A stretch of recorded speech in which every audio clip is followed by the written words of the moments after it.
Filipos Kapitulo 4 versikulo 6 hasta versikulo 7. Ang hambal, hindi kamo magkabalaka sa bisan ano, sa baylo, sa tagsa kabutang, pinaagi sa pangamuyo kag pangabay nga may pagpasalamat, ipabalo ninyo sa Dios ang inyong mga kinahanglanon, kag ang pagidait sang Dios nga labaw pa sa tanan nga pagsabot sang taho.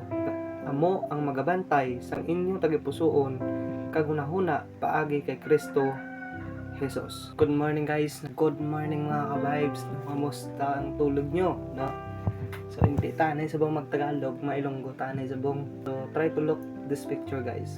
Sa picture nga ni guys, kung makita nyo, may duha ka baso nga may unod nga taho. Ang isa kalmado, ang isa gapalak. Gapalak-palak. Ang reflection naton di, kung mag-abot ang problema sa imo nga kabuhi, ano ang reaction mo? Paano ka mag-react? Kung atong i-differentiate, ini ang tao nga kalmado, amo ni siya ang Christians nga nagabasa Bible permi, nagatuon sa Bible kag nagasimba permi, active sa church. Kag ini ang tao nga sa piyak nga nalolod sa piyak nga baso nga may tubig nga grabe iya nga palak. Amo ni siya ang tao nga makasimba man or hindi, okay lang. Kay ini nga tao pilosopo. Istoryahan mo daw gusto nila nga sila lang ang sakto. Pag abot sa mga problema, amo man ta sinakisa, kapalak-palak, gasala. Sa sobra mo kasala, hindi ka nakapokus kung ano himuon mo, kay gariya ka dayon. Paano ka makapaminsar kung ano himuon mo? Kay ga-overthinking ka na dayon. Amo na ang tao, overthinking dayon. React dayon without thinking. Paano ka makapaminsar sang tadlong kung kapalak-pala ka dayon? May arakots nga nabasa ko nga ang hambal, stop making overthinking so that you can think clearly. Kung tatan mo magsigi overthinking para makapaminsar ka sang tadlong kung anong saktong himuon mo. Nabantayan nyo man ang mga tao nga nagaserbisyo sa Ginoo. Do wala ka ba sa problema? Smile lang, makambal ka lang ha, do wala man ni problema. Tungod may Diyos sila, ginasurrender nila tanan sa Ginoo ang ilang mga problema. Kag isa pa, kung gabasa ka permi Bible guys, kung gasimba ka permi, puno ka sang wisdom, puno ka sang kaalam spiritually. Nga amo na ang mga guide sa imo kung paano ka makasurvive, paano mo masurvive ilang mga problema. So anong ginahambal sa Bible kanay guys? Ang hambal sa Filipos Kapitulo 4 versikulo 19. Ang akong Dios magatagana sang tanan ninyo nga kinahanglanon.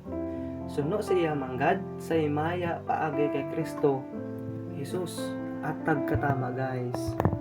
So anong pinaka main point dere? Amo ni, hindi ang imo sitwasyon ang nagadumala sang imo kabuhi, kundi kung paano ka nagaatubang na kag nagasabat sini.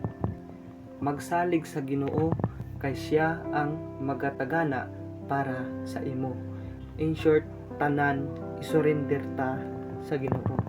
Pero hindi man ba sa language nga isurrender mo na lang sa Ginoo. Example, may problema ka o pangamuyo kada. Pangamuyo kada. Kay isurrender mo gani tanan sa Ginoo tapos wala ka man action. Useless man na Japon guys. Si Lord guys, aral lang na iya nga magaguide. Maghahatag sang Holy Spirit nga para i-guide ta kung anong dapat ta himuon. Pero kung magsige ka lang da pangamuyo nga wala ka man aksyon, kay gasalig ka nga Ginoo magsolbar sa imo nga masolbar sa imo nga problema, ano kagahulat milagro? Ano na tinamaran? Roma Kapitulo 12 versikulo 11. Anong hambal? Hindi kamo magtinamad sa inyo pag-alagad, pagmapisan kamo kang mag-alagad sa Ginoo.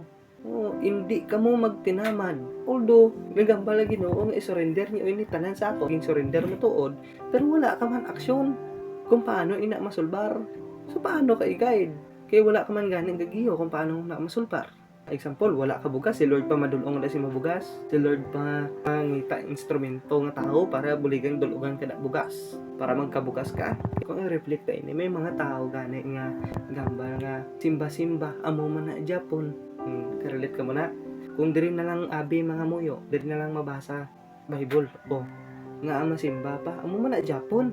Pero anong hambal sa Ginoo, guys? Ano ang hambal sa Santiago, kapitulo 2, versikulo 17? Amo man ang pagtuo, kung wala ini sang binuhatan, patay ini sa iya kaugalingon. Ano ang main point?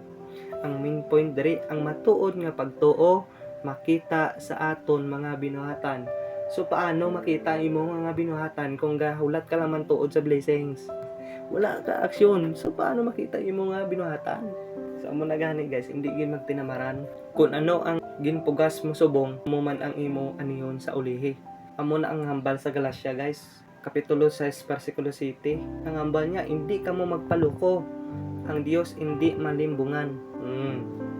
Kay kung ano ang ginapugas ang tao, amo man ang iya aniyon.